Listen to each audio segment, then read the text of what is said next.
Perkara apa aja sih yang dapat diselesaikan dengan proses restoratif justice ini? Jadi perkara pidana yang dapat diselesaikan dengan restoratif justice ini adalah perkara tindak pidana ringan, sebagaimana diatur dalam pasal 364 KUHP, pasal 373 KUHP, pasal 379 KUHP, pasal 384 KUHP, pasal 407 KUHP, dan pasal 482 KUHP dengan nilai kerugian tidak lebih dari Rp2.500.000.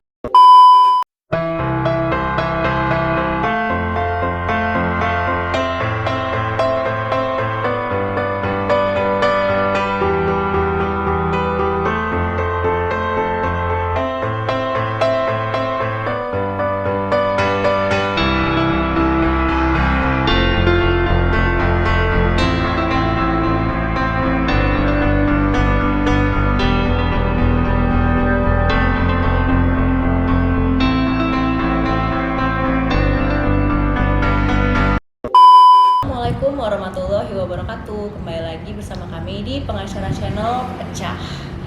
Nah, kali ini mau ngebahas tentang perkembangan kasus dari KDRT-nya Lesti Kejora sama Rizky Bilar ya. Jadi perkembangan terbaru dari kasus KDRT Lesti Kejora dan Rizky Bilar ini, Rizky Bilar tuh sempat ditetapkan sebagai tersangka dan penyidik memutuskan untuk melakukan penahanan terhadap Rizky Bilar. Namun Lesti Kejora selaku istri dari Rizky Bilar itu mendatangi Polres Metro Jakarta Selatan tak lama setelah pengumuman status penahanan dari Rizky Bilar. Nah, dia datang ke Polres Metro Jakarta Selatan itu dengan tujuan untuk mencabut laporan yang sempat diajukannya kan. Dan ini akhirnya menghebohkan publik. Jadi sebenarnya Lesti Kejora ini beralasan kalau misalnya dia mencabut laporannya itu karena ia masih mempertimbangkan anaknya dengan Rizky Bilar. Jadi menurutnya itu terlepas dari apa yang telah dilakukan oleh Rizky Bilar terhadapnya, Rizky Bilar tetaplah ayah dari anaknya gitu loh. Dan Lesti itu juga menyatakan bahwa Rizky Bilar itu telah mengakui perbuatannya, terus dia juga udah minta maaf kepada si Lesti dan kepada orang tuanya, sehingga Lesti itu memutuskan untuk memaafkan dan mencabut laporan kasus KDRT tersebut. Nah, ini perkembangan terkini dari kasus KDRT Lesti Kejora dan Rizky Bilar ini ialah kasus KDRT ini resmi dihentikan oleh penyidik sebab Lesti Kejora dan Rizky Bilar memutuskan untuk berdamai. Jadi terkait hal ini, Kapolres Metro Jakarta Selatan, Kombes Ade Ari, menyatakan bahwa dilakukan proses restoratif justice terhadap kasus KDRT antara Rizky Bilar dan Lesti Kejora ini. Hal ini menyebabkan penyidikan terhadap kasus ini resmi dihentikan. Jadi udah case close ya guys, nggak lanjut lagi kasusnya. Nah, muncul pertanyaan nih, dan itu sempat trending juga kan, apa sih restoratif justice itu?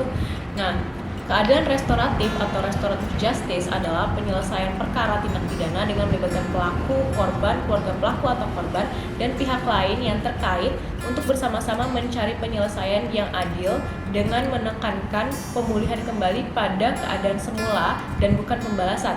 Jadi, dalam pelaksanaan restoratif justice ini diutamakan mediasi dan dialog antara pelaku dan korban. Jadi fokusnya itu tidak lagi terhadap pemidanaan, tapi lebih ke kayak kedamaiannya gitu.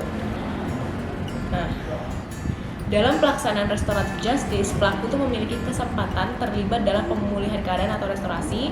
Masyarakat tuh berperan untuk melestarikan perdamaian, dan pengadilan berperan untuk menjaga ketertiban umum. Jadi semuanya tuh punya perannya masing-masing. Perkara apa aja sih yang dapat diselesaikan dengan proses restoratif justice ini?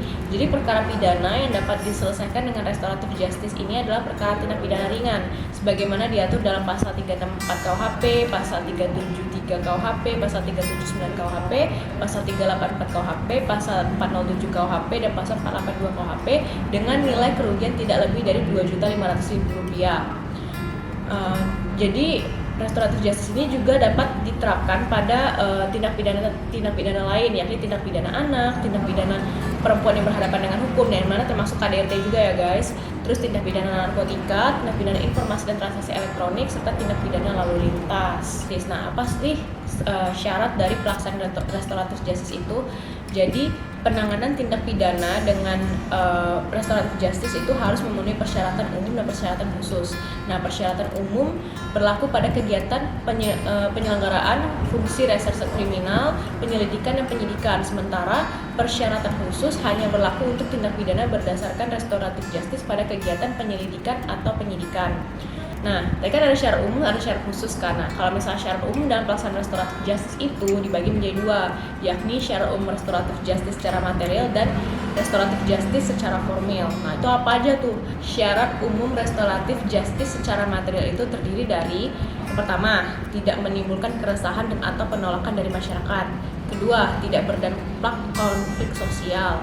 Ketiga, tidak berpotensi memecah belah bangsa. Yang keempat, bukan merupakan radikalisme atau separatisme. Yang kelima, bukan pengulangan tindak pidana berdasarkan putusan pengadilan, jadi residivis itu nggak boleh. Terus yang keenam itu bukan tindak pidana terorisme. Yang ketujuh, bukan pelaku pengulangan tindak pidana berdasarkan putusan pengadilan, jadi residivis itu nggak termasuk. Terus bukan tindak pidana terorisme. Dan yang terakhir itu bukan tindak pidana keamanan negara, bukan tindak pidana korupsi, dan bukan tindak pidana terhadap nyawa orang. Nah, ini kan yang udah dijelasin tuh yang secara material. Nah, ini syarat umum restoratif justice secara formil itu tuh terdiri dari perdamaian dari dua belah pihak, itu dibuktikan dengan kesepakatan perdamaian dan ditandatangani oleh para pihak kecuali untuk tindak pidana narkotika. Terus pemenuhan hak-hak korban dan tanggung jawab pelaku berupa pengembalian barang, mengganti kerugian, mengganti biaya yang ditimbulkan dari sebagai akibat dari tindak pidana dan atau mengganti kerusakan yang ditimbulkan akibat tindak pidana. Dibuktikan dengan surat pernyataan sesuai dengan kesepakatan yang ditandatangani oleh pihak korban kecuali untuk tindak pidana narkotika, sama aja ya. Jadi, nah, syarat khusus pelaksanaan restoratif justice itu ialah merupakan persyaratan tambahan untuk tindak pidana lainnya. Jadi kalau menurut aku ya, ini kan kita ngomongin masalah KDRT kan, hukum pidana. Jadi dalam hukum pidana sendiri, pemidanaan itu merupakan ultimum remedium. Jadi itu adalah upaya terakhir dalam penegakan hukum. Sehingga pelaksanaan restoratif justice dalam perkara pidana itu merupakan hal yang lumrah, bukan suatu hal yang aneh.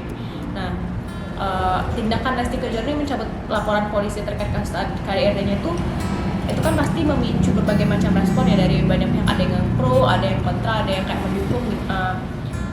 Jadi orang yang mendukung tuh mikir kayak kalau misalnya masih bisa lanjut, kalau misalnya masih bisa damai, lebih baik damai kan, nggak usah dipidana, nggak usah diproses hukum lah. Si Rizky bilangnya tuh, toh juga masih mikir anak yang kayak alasannya si Lesti tadi kan.